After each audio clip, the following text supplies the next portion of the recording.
Assessore Santoro, un importante recupero di un'area degradata per diversi anni a Trieste che diventerà una residenza agevolata per le persone. Sì, per i triestini siamo nell'area ex Saul Sadok che per molto tempo ha rappresentato un simbolo del degrado e dell'abbandono.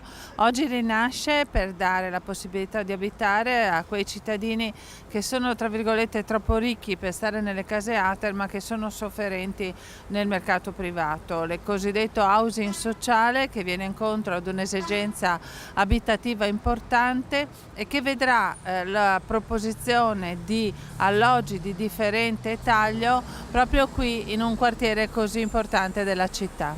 Assessore Santoro, questo intervento peraltro perfettamente coerente con la filosofia adottata dalla Regione in questi ultimi anni. Sì, con la riforma della casa, la legge 1/2016, abbiamo messo un punto fermo sulla necessità che la risposta a casa nella nostra regione sia diversificata guardando i bisogni reali dei cittadini. Abbiamo conferito al fondo dell'housing sociale individuato con un bando pubblico 8 milioni di euro che hanno funzionato da moltiplicatore per quanto riguarda gli investimenti in regione rispetto a questo tema.